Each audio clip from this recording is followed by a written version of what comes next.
ஆமேன். என்ன தேவ பிள்ளைகளே, இன்றைக்கும் இயேசு வாழ்கிறார் ஜெப வீட்டில் வருகிற தீர்க்கதரிசன சத்தத்தை கேட்பதற்காக இந்த நிகழ்ச்சியை பார்ப்பதற்கு வந்திருப்பீங்க. அநேக இந்த செய்தியை பார்த்து மேன்மை கண்டது உண்டு, விடுதலை பெற்றது உண்டு. இன்றைக்கு இந்த தொடர் செய்தியை கேட்பது வந்திருக்க பிள்ளைகள் நான் வாழ்த்துகிறேன், வரவேற்கிறேன். நீங்கள் பெற்றுக்கொண்ட நன்மைகளை, நீங்கள் பெற்றுக்கொண்ட ஆசீர்வாதத்தை எனக்கு தெரிவிப்பதை விட உங்கள் சகோதரர் நிகழ்ச்சி குறித்து சொல்லுங்கள். உங்கள் சகோதரர்களுக்கு இந்த நிகழ்ச்சிகளை குறித்து சொல்லுங்கள். பக்கத்து ஜனங்களுக்கு சொல்லுங்கள். இப்படி இந்த ஆமேன் ஜாய் குட் நியூஸ் சேனலில் கர்த்தருடைய ஊழியக்காரருடைய நிகழ்ச்சி வருகிறது. ஆமேன். இந்த நிகழ்ச்சியை நீங்கள் பார்த்து பாருங்கள். அவரோடு இது நேரத்தை ஜெபித்து பாருங்கள். கர்த்தர் உங்களுக்கு முடிந்தால் அற்புதம் செய்யட்டுமே என்று சொல்லி விசுவாச வார்த்தையை சொல்லி நீங்கள் காணிக்கையாக கொண்டபடியாகிய கர்த்தரை மேம்படுத்த சொத்திர பணியோடு இந்த சாட்சியை நீங்கள் சொல்லி அவங்களுக்கு கொடுங்க. பெரிய ஆசீர்வாதத்தை நீங்கள் காண்பீங்க. அது மூலமாக கர்த்தரால் மகிமைப்படும். ஆமை ஒருவேளை உங்களுக்கு ரட்சிப்பு வராமல் இருந்தாலும் அவர்கள் உங்கள் மூலமாக ரசிக்கப்படும் போது ஆமீன். சிறையிருப்பு யோபுக்கு மாறச்சோ இல்லையோ, ஆனால் தன் சிறையிற்காக வேண்டிக் கொண்டார், அவர் சிறையிருப்பு மாற்றப்பட்டது. அப்படி நீங்கள் உண்டாக கண்டிப்பாக 100% ஆமை என்ன ஆமீன் முடியும் என்று நான் விசுவாசிக்கிறேன். அப்போ காணிக்கையை விட பணியை பார்க்கலும் கீழ்ப்படுதலே முக்கியம். அப்போ என்னுடைய வார்த்தை கேட்டிருக்க செய்யுங்க, ஆசீர்வாதத்தை காண்பீங்க. இன்றைக்கும் அந்த வார்த்தையை நீங்கள் கேட்க போகிறீங்க. என்ன பாஸ்டர், எல்லாரும் முடிவில் சொல்லக்கூடிய காரியத்தை நீங்கள் முன்னால் சொல்கிறீங்கன்னு பார்க்குறீங்களா? அதுதான் நான் தேவனுடைய ஊழியக்காரன். கர்த்தர் எனக்கு பேசுகிற இடத்துல தான் பேசுவேன். முதலும் அவர் தான், முடிவும் அவர் தான். மேன் என்ன பார்க்குறீங்க? இவர் வித்தியாசமாக பேசி எப்படியோ வசனத்தை வச்சு தானே. அப்படி எந்த இடத்துல பேசுகிறாங்கங்கிற முக்கியம் கிடையாது, எப்படி பேசுகிறாங்கங்கிறது முக்கியம் கிடையாது. ஆமாம், எப்படிப்பட்ட வார்த்தை வருதுங்கிறது தான் முக்கியம். ஸ்டைலாக தொண்டையில் அப்படி ஸ்டைலாக வார்த்தை வருதான்னு பார்க்கக்கூடாது. அந்த வார்த்தை காதில் கேட்கலாம். அது என்ன வார்த்தைன்னு மட்டும் புரிஞ்சுக்கிட்டிங்கன்னா கண்டிப்பாக மகிமையை காண்பீங்க. ஆனால் இந்த வார்த்தையை நீங்கள் கேட்கணும். பாருங்க, ஒரு சகோதரர் ஒரு சாட்சி சொன்னாங்கன்னா, அநேக எழுத்து எழுதப்படுகிறது எங்கே கலக்கிற மண்ணில் கொண்டு ஒரு விரல் எழுதிட்டே இருக்கு. ஆனால் அந்த எழுதிட்டு இருக்கிற எழுத்து நிறைய எழுத்து எழுதுது. ஆனால் எனக்கு படிக்க போகும்போது ஒன்றுமே புரியல.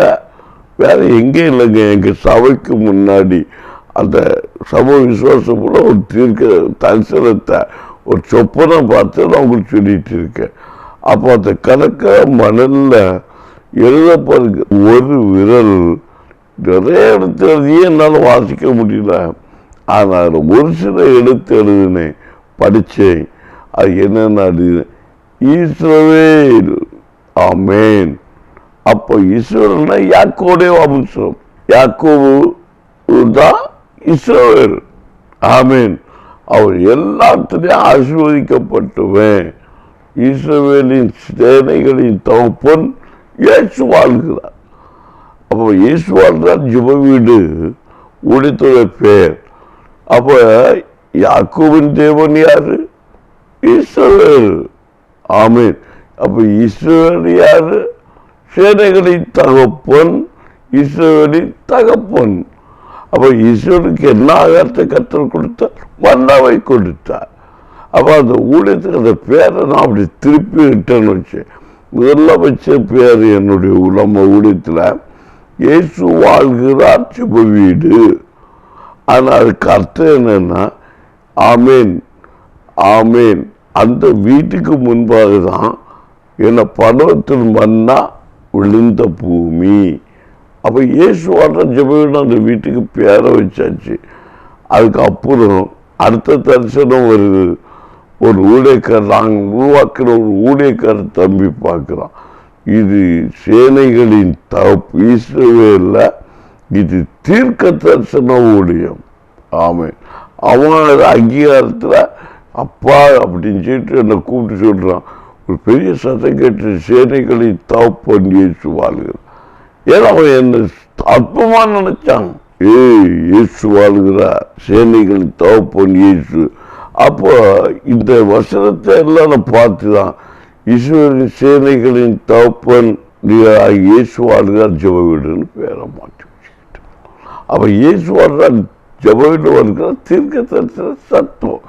அங்க நடக்கிற சம்பவங்களும், அங்க நடக்கிற அற்புதங்களும், அங்க நடக்கிற அந்த நெருக்கங்களும் தான் உங்களுக்கு வார்த்தை மூலமாய் உங்களை நோக்கி வந்து கொண்டிருக்கிறது. அதுதான் நான் உங்களுக்கு அதை சொல்றேன். அன்னைக்கு பிரசங்கம் பண்றதுன்னு சொல்லுவாங்க, வசனத்தை சொல்லிட்டு இருக்காங்க. ஆனால் என்னுடைய இதயத்தின் நிறைவுதான் வாய் பேசும் என்று சொல்லப்பட்டிருக்கிறது. ஆகவே நீங்கள் சொல்ல வேண்டிய காரியம் இதயத்தின் ஆழத்தில் சொல்லப்பட்ட வசனத்தின்படி நீங்கள் சொல்ல வேண்டிய ஒரே காரியம், உங்கள் இதயம் நிறைவுள்ளதாக இருக்க வேண்டும். இயேசு கிறிஸ்து பரிசுத்த இரத்தத்தால் கழுவப்பட்டதாக இருக்க வேண்டும் என்றுதான் நான் உங்களுக்கு இந்த இயேசுவின் இரத்தத்தினால உருவாக்குற நன்மைகளை குறித்து சொல்லிக் கொண்டிருக்கிறேன்.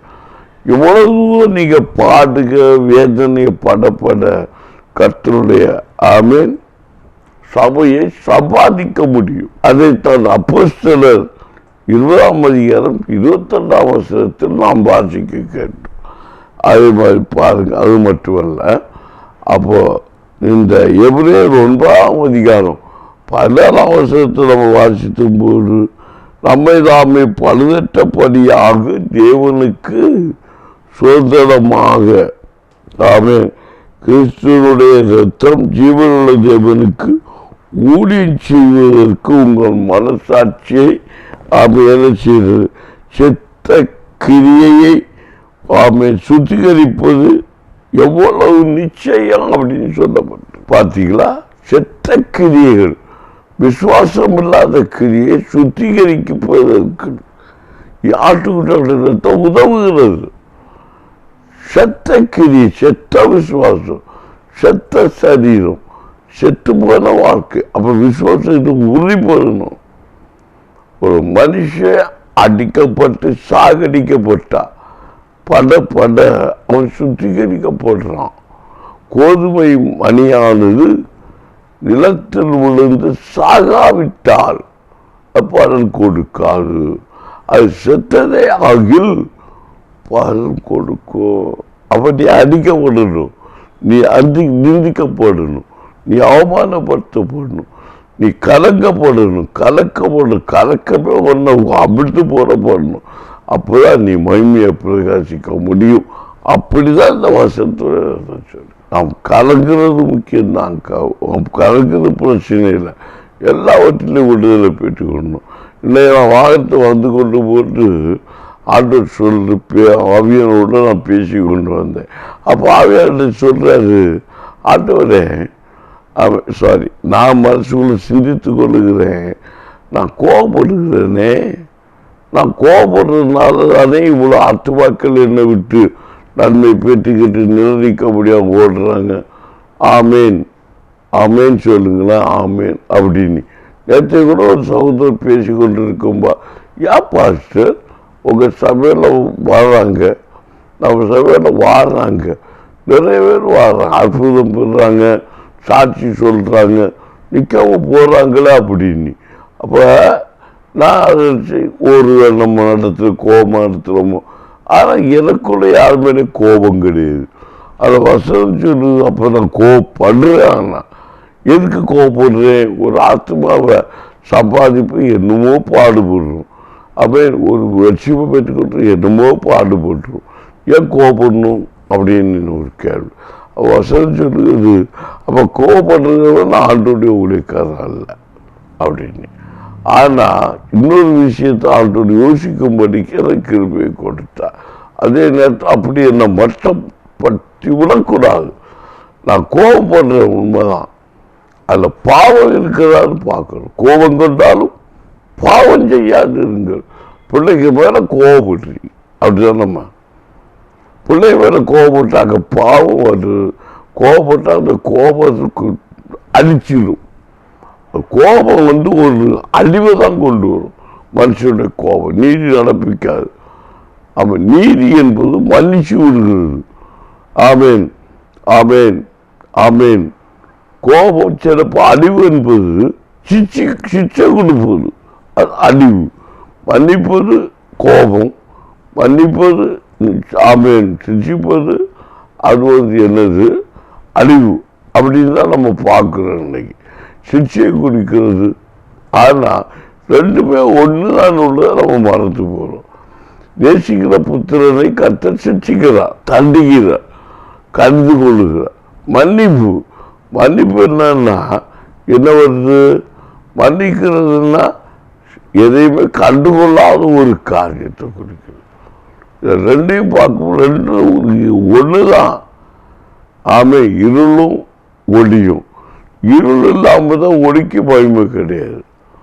ஆமே, ஒளி இல்லாமல் தான் இருளே இருந்தாலும் இருள இருக்கிற மனுஷன் இருளே எப்படி நடக்க முடியும்? இருள் வளைஞ்சி இருக்கிற காரியத்தை எப்படி அவன் கண்டுகொள்ள முடியும்? அப்போ ஒளியும் இருளும் இல்லாம என்ன செய்யறது? உலகத்தை தேவ மகிமை இல்லை. ஆமேன், அல்லேலூயா. ஒளி இருக்கிறதுனால தான் ஆமேன், இருள் இருக்கிறதுனால தான் ஒளிக்கு மகிமை. அப்போ கோபம் கொண்டாலும் பாவம் செய்யாது. அவன் கோபம் இருந்தால் சிச்சை இருக்கும், மன்னிப்பும் இருக்கும். மன்னிப்பு இருக்கணும், அதான். அப்போ பாவம் இருந்தாலும் பாவத்தை கர்த்தர் வெறுக்கிறார். ஆனால் பாவியை கர்த்தர் தள்ள மாட்டார். நல்லா கவனிங்க, இதெல்லாம் சத்தியம். கோபம் கொண்டாலும் பாவம் செய்யாதுங்க. அப்போ நம்ம கோபப்பட்டாலும் ஒரு நிமிஷம் மறந்துடணும். கோபம் சிச்சை மறந்தேன் அப்படி ரிமூவ். நாம படிச்சுப்ப பார்ப்போமே. ஒரு மனுஷன் ஒரு பக்கத்து வீட்டுக்கார ஆள்கிட்ட ஒரு கோபத்தில் ஒரு காரியத்தை சண்டை போட்டோம், ஒப்புறம் ஆகிடணும். ஆமை கோபம் கொள்வது சாதாரண காரியம். அது ஒரு நிசூலகத்தை மனுஷனோட கோபம் ஒரு அழிவை கொண்டு வரும், ஒரு நஷ்டத்தை கொண்டு வரும். அழிவுங்கிற நஷ்டம், ஒரு கஷ்டம், ஒரு போர். ஆனாலும் அதே செகண்டில் என்ன செய்யணும்? அதை மாறிடணும். அதே போல கோபத்துக்கு வருகிற நஷ்டமான அந்த பொருள் அது என்ன செய்யணும்? அதுவும் திரும்பணும். இப்போ நான் ஒரு சகோதரரை பார்த்து நான் சொல்கிறேன், நான் கோபப்பட்டுட்டேன், ஒரு சிச்சை கொடுத்துக்கிட்டு அப்புறம் மக்களை இங்கே வாங்க அப்படின்னு சொல்லும்போது அது திரும்ப அந்த கோபத்துக்கு என்னன்னு கேட்டு வரணும். அது அப்போ அது மன்னிக்குது. அப்போ நம்மளும் அவர் சிச்சை கொடுத்துக்கிட்டு ஒதுங்கி போகக்கூடாது, அதை ஏற்றுக்கொள்ளணும். அப்போ தான் அங்கே மன்னிப்பு உண்டாகுது. அவள் பரஸ்பரம் ஒரு வாழ்க்கையில் ஆட்டுக்குட்டி ரத்தத்தால் ஒரு கழுவப்பட்ட பிள்ளை இப்படி தான் வாழ்க்கணும். அப்போ தான் ஒரு சபையை சம்பாதிக்க முடியும். அப்போ ஒரு மனுஷனுடைய ஆமீன் என்ன சொல்கிறது, ஆத்மாவை சம்பாதித்து பல லட்சத்துக்குள்ள வாழ்ந்து நடத்த முடியும். கோபமே படாமல் ஒரு மனுஷன் வாழ்ந்தான்னா அவன் ஒரு மனுஷனே கிடையாது. அப்போ இருள் இல்லாமல் இருந்தா அவன் பகலுக்கு எது மகிமை? இரவு இல்லாமல் இருந்தால் பகலுக்கு எது மகிமை? பகல் இல்லாமல் இருந்தா இரவுக்கு எது மகிமை? அப்போ வெளிச்சமும் வேணும், இருளும் வேணும். இருள் மனுஷனை ஓய்வு எடுக்க பண்ணுது, வெளிச்சம் நம்மளை சுறுசுறுப்பாகி நம்முடைய பணியை செய்ய வேண்டியிருக்கிறது. ஆபேன் சொல்லுங்க, ஒளி கொடுக்க வைக்கிறது, பிரகாசிக்க வைக்கிறது. பார்க்கறதுங்க இருட்டியாச்சுன்னா அந்த ரோட்டில் போய் ஒட்ட ஒரு மனுஷனை காணாது. அது இருளின் காலம். இது ஒரு சத்தியத்தை கூட நீங்கள் புரிஞ்சுக்கொள்ளணும். ஆமேன். சத்தமாக நல்ல சொல்லிங்களேன், அது சத்தமாக சொல்லிங்கன்னா என்ன இந்த உடைக்கார கொஞ்சம் வித்தியாசமாக கண்டிப்பாக தப்பே கிடையாது. எப்போதுமே நான் சொல்லுவேன், நான் வித்தியாசமான உபதேசத்தை கொண்டவர். அதனால் என்னுடைய இஷ்டத்தின்படி நான் உபதேசிப்பது கிடையாது. என்னுடைய இஷ்டத்தின்படி பைபிள் இல்லாத, இல்லை என் கர்த்தர் என்னோடு பேசாத, இல்லை கர்த்தனோடு வெளிப்படுத்தாத ஒரு காரியத்தை, அது சொப்பனம் மூலம் தரிசனம் மூலம் பேசாத ஒரு வார்த்தையை நான் என்றைக்கு நான் சொல்வதும் கிடையாது. அப்போ வேத வசனம் என்ன சொல்கிறது? ஆமேன். ஊழியம் செய்ய ஏவுகிறது. ஊழியம் என்ன? கைதாலாம் குறித்து சொன்னேன். ஊழியம் என்ன? ஊழியம் செய்ய ஏவுகிறது. சபையை சம்பாதிக்க ஏவுகிறது. ஊழியங்கிறது அடுத்தது பணிவிட செய்ய நம்மை முந்திக் கொள்ளணும். ஒருத்தருக்கு ஒருத்தர் முந்திக் கொள்ளணும். பணிவிட நேசிப்பதற்கு, அன்பு செலுத்துவதற்கு, முத்தமிடுவதற்கு, நேசம்னா முத்தமிடுவதற்கு, அவங்களை நேசிப்பது என்பது அடையாளம் முத்தம். ஆமேன். இந்த முத்தம் என்பது அதுக்கு அர்த்தம் என்னன்னு நிறைய பேருக்கு தெரியாது கிடையாது. சிலர் என்ன முத்தத்தை ஒரு தூசண கருவியாக பயன்படுத்துகிறார்கள். அது ஒரு மோசமான பதிவாக நினைக்கிறாங்க. ஆமீன். ஆண்டவருடைய பாதத்தில் இடுகிற ஒவ்வொரு முத்தமும் கர்த்தருக்கு பிரியமாயிருக்கிறது. முத்தம் என்பது நேசத்தின் ஒரு வெளிப்பாடு, அன்புக்குரிய ஒரு வெளிப்பாடு. அந்த முத்தத்தை கொச்சப்படுத்துகிற ஜனங்கள் இருக்கிறாங்க. அதை குறித்து நம்ம பாடப்படக்கூடாது. ஆனால் நமக்குடைய தன்மை என்ன?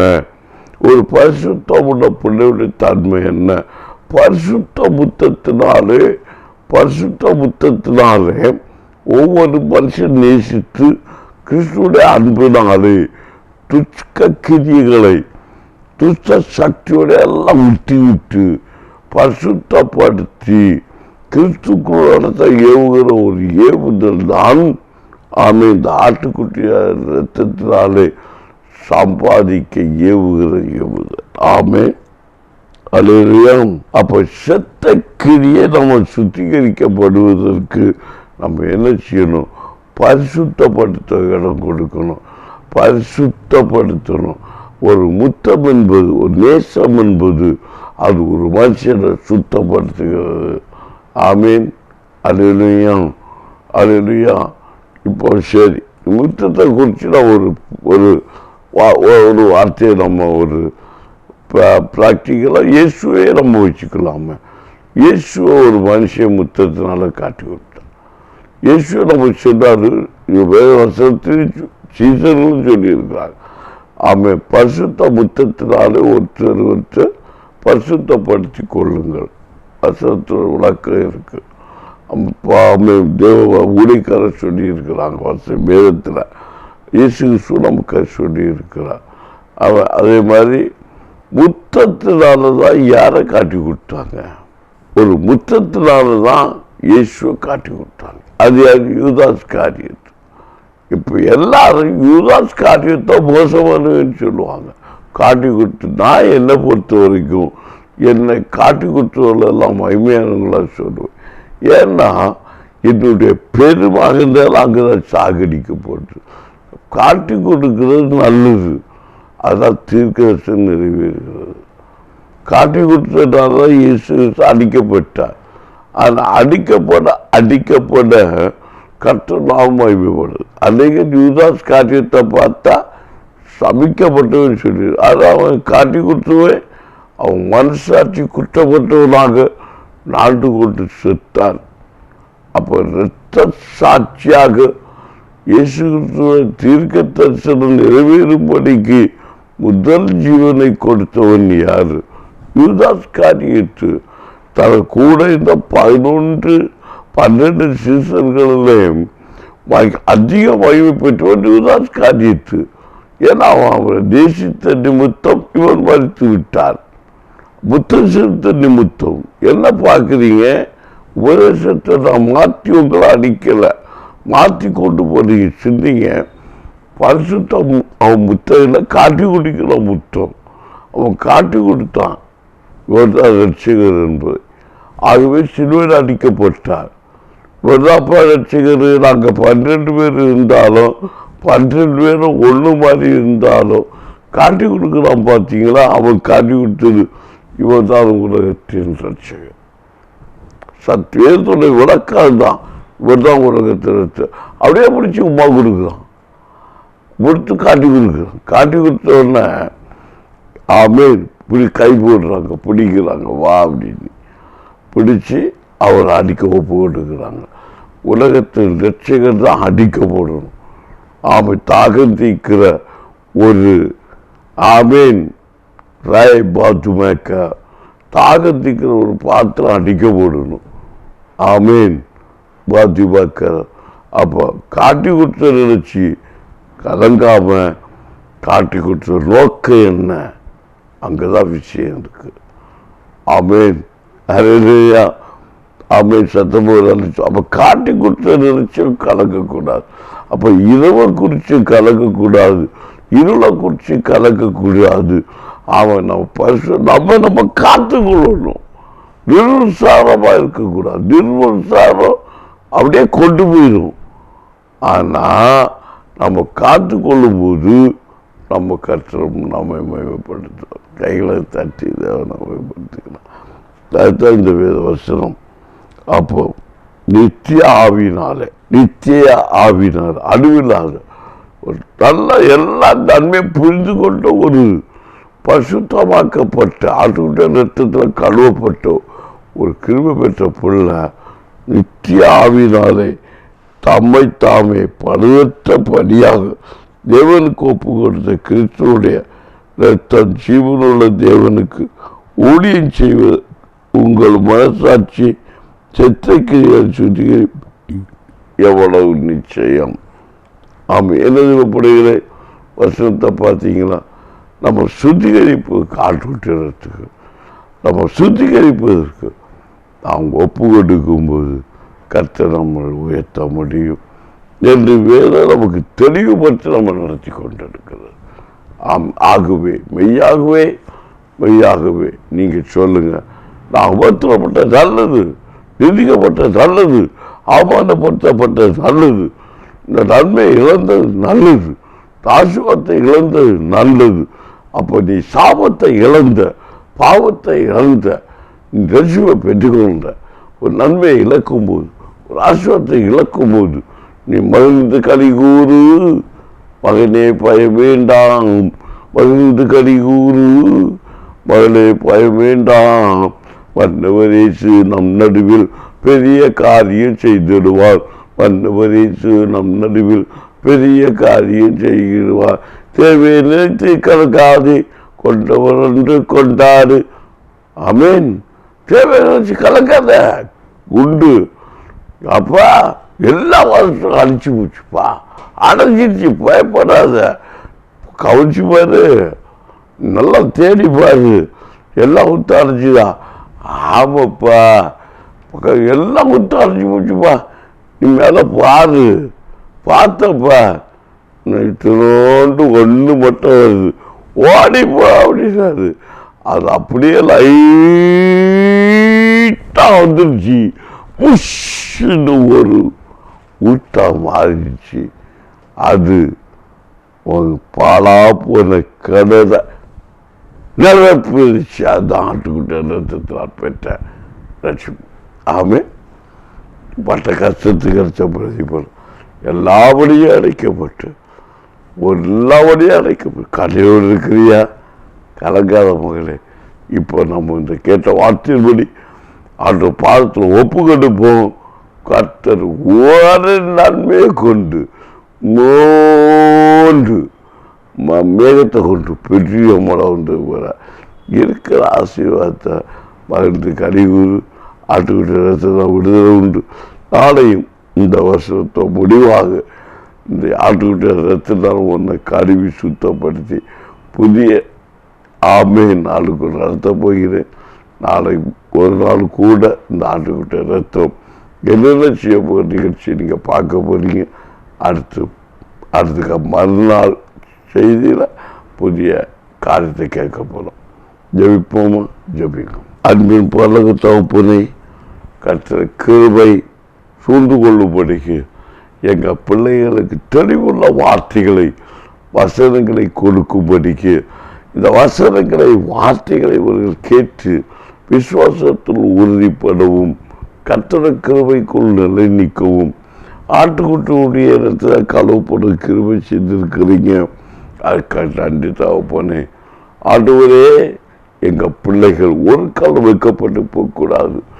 இஸ்ரவேலே, நீ என்னால் மறக்கப்படுவதில்லை. யாக்கோபே, நீ என்னால் மறக்கப்படுவதில்லை என்று சொன்ன வேத வார்த்தையின்படி இப்போது அற்புதம் நடப்பதாக இயேசுவின் நாமத்தில் சொல்லுகிறேன். அவன் ஜெபிங்க, எல்லாம் உங்க விண்ணப்பத்தை வைங்க, உங்க விண்ணப்பத்தை வைங்க. சோர்ந்து போகாதீங்க, கலக்கம் அடையாதீங்க. சோர்ந்து போகிற ஆவி உங்களுக்கு கொடுக்கவில்லை. இயேசுவின் நாமத்தை எல்லாத்தையும் சாப்பிட்டு உடைக்கிற வல்லமை உனக்கு உண்டு. இருக்கிற இடத்துல, துதிக்கிற இடத்துல அற்புதம் நடக்கும். நீ நீதியுள்ள பிள்ளை, நீ அநியாயத்தை அறிவறுக்கிறவள், நீ உண்மையை பேசுகிறவள், உண்மையை சொல்லுகிறவள், தீங்குக்கு மனஸ்தாபப்படுகிறவள், நன்மை செய்ய ஏவப்படுகிறவள். நன்மை செய்யத்தக்க திராணி இருக்கும்போது செய்யத்தக்க செய்யாமல் போனால் பாவம் என்று சொல்லப்பட்டுகிறது. ஆகவே அந்த வார்த்தையின்படி வசனத்தின்படி நான் நன்மை செய்து கொண்டிருக்கிறேன். நன்மை செய்கிற நிமித்தமாக பலவித பாடுகளையும் பலவித போராட்டங்களும் அனுபவித்து கொண்டிருக்கிறேன் என்று கலங்கி நிற்கலாம். கவலைப்படாது. நன்மை செய்தால் மேன்மை இல்லையோ என்று சொன்ன கர்த்தருடைய வார்த்தை உனக்குள் கிரியை செய்து கொண்டிருக்கிறதான் காண்கிறேன். நீ இப்போது ஜெபி. இந்த நிகழ்ச்சியை பார்த்து கொண்டு சொத்திரம் பண்ணி ஜெபி. ஆவியானவர் உன்னோடு பேசி கொண்டிருக்கிறார். ஆவியானவர் உன்னோடு பேசி கொண்டிருக்கிறார். அவன் கர்த்தருடைய கிருபை உன்னை சூழ்ந்து கொண்டிருக்கிறது. இயேசுவின் நாமத்தில் ஒப்புக்கொண்டிருக்கிறேன். எரியட்டும். பொல்லாத ஆவிகளெல்லாம் எரிந்த சாம்பலாகி போகட்டும். அறைகளுக்குள்ளே, வீடுகளுக்குள்ளே, சத்தம் என கேட்கிற காதுகளுக்குள்ளே, சரமாகி ஆலயத்துக்குள்ளே எல்லாம் புகுந்து போகட்டும். ஊடுருவி இந்த சத்தத்துடைய வல்லமை ஆமை பாய்ந்து செல்வதாக வேத வசனம் சொல்லுகிறது. சத்தத்தினால் விடுதலை உண்டு, சத்தத்தினால் ரட்சிப்பு உண்டு, சத்தத்தினால் சமாதானம் உண்டு. இயேசுவின் நாமத்தில், இயேசுவின் நாமத்தில் துளைத்தனங்களை அதிகாரங்களை ஜெயித்தவர் இயேசு உன்னோடு. ஆட்டுக்குட்டிய ரத்தத்தினாலே உன் தலை தலையில் பூசப்பட்டிருக்கிறது. ஆட்டுக்குட்டியானுடைய ரத்தம் உன் நெற்றியில் வைக்கப்பட்டிருக்கிறது. ஆசீர்வாதத்தின் திரட்சி உன் நெற்றியில் வைக்கப்பட்டிருக்கிறது.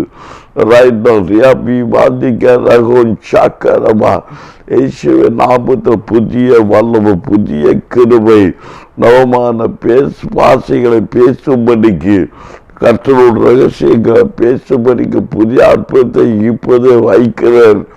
ஜபிக்கப்புற ஒவ்வொரு பிள்ளைகளும் நீங்கள் பெற்றுக்கொள்கிறீர்கள். இப்போதே பெற்றுக்கொள்கிறீர்கள்.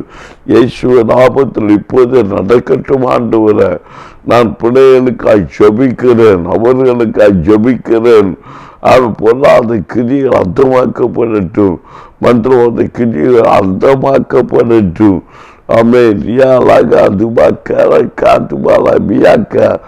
ஓம கூண்டங்கள், ஓம சக்தி கிரியங்கள் பிள்ளைகளுக்கு உருவமாய் ஆமை எல்லா ஆண்டோடைய பிள்ளைகள், நீதி நடப்பிக்கிற பிள்ளைகள், ஜாதி மத இன வேறுபாடு இல்லாதபடிக்கு தீமை விளைவிக்கிற எந்த ஓம குண்டமானாலும் சரி, ஆமை தீமையை விளைவிக்கிற மனுஷனுக்கு பாதிப்பை கொண்டு வருகிற எந்த கிரியானாலும் சரி, இயேசுவின் நாமத்தில் பட்சிக்கப்படுவதாக. மனுஷனுக்கு ஊறு விளைவிக்கிற மனித சக்திகளுக்கு, ஆத்துமாக்களுக்கு ஊறு விளைவிக்கிற எல்லா கிரியைகளும் இயேசுவின் நாமத்தில் பட்சிக்கப்படுவதாக.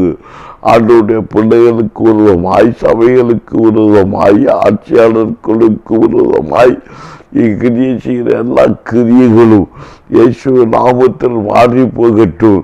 ஒவ்வொரு மக்கள் பணி செய்கிற மக்களுடைய பிரதிநிதிகள் ஆமேன் ஆசீர்வதிக்கப்படுவார்களாக. எல்லாரும் நிதானித்து ஒவ்வொரு முடிவுகளும் எடுக்கும் பண்ணிக்கும் கிருபையை கொண்டிருப்பார்களாக. ஆண்டவருடைய தேசத்தில் இருக்கிற ஆளுநர்கள், முதல்வர்கள், மந்திரிகள், பிரதமர் முதற்கொண்டு ஒவ்வொரு நபரும் உம்முடைய கிருபையினால் நடத்தப்படுவார்களாக.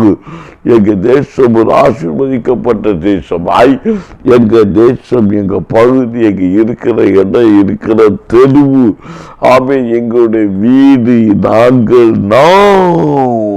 ஆசீர்வாதமாய் மாற எங்களுக்கு நீர் கிரியை செய்வீராக. இயேசுவின் நாமத்தில், இயேசுவின் இரத்தத்தை கொண்டு கழுவப்பட்ட பிள்ளைகளாக தேசமாக மாறும்படிக்கு இன்றைய தேசம் முழுவதிலும் கர்த்தருடைய இரத்தம் தணிக்கப்பட்டு கழுவப்பட்டு கற்ற கிருபைக்கு நிலைநீ காப்பனே இறக்கி இயேசுவின் நாமத்தில் ஆசீர்வதிக்கிறேன் நல்ல பிதாவே. ஆமென். ஆமென். என்ன தேவைப்படுகிறேன். இந்த நிகழ்ச்சி கேட்டிருக்கிறீங்க, உங்கள் நண்பர்கிட்ட சொல்லுங்க.